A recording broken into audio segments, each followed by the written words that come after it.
अरे घोड़ावा चढ़ला अइले दूल्हा विसर्जित दूल्हा ससुर जी से अरज हमार।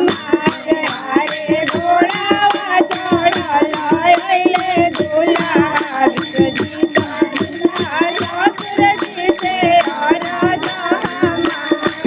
अरे ये दियावा ससुर हमारे परसौ पति हमारी करबी पति पाल।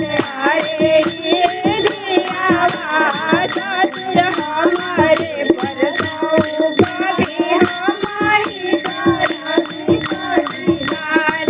अरे माड़वा के बस धइले रोवेले राजन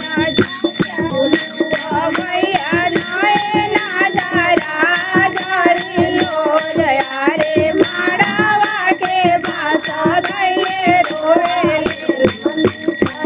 अरे घोड़ावा चढ़ल अइले दूल्हा विसर्जित दूल्हा सर्वाजी से अरज हमार। अरे घोड़ावा चढ़ल अइले दूल्हा विसर्जित दूल्हा सर्वा लोग से अरज हमार।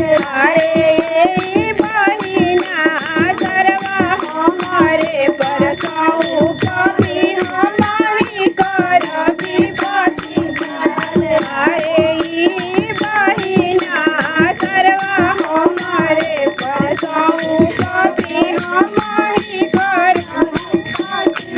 अरे बाहर बाबा हमरो बगिया लगावेले गीतर तमुनाई।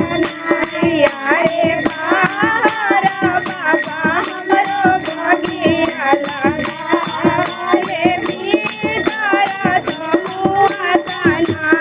अरे काली तमुए उतरेले समर अशोक समधि रुनु झुनु बदन बजाए।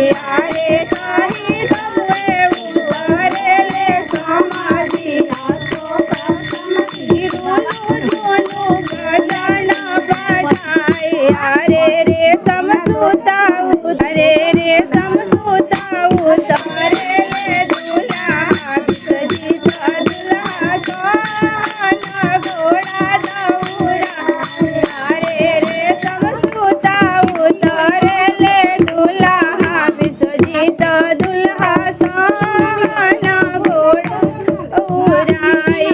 अरे घर में से निकलेली बेटी हो बोलिया बेटी दाई लेली घोड़ा के लगाम। अरे घर में से निकलेली बेटी हो बोलिया बेटी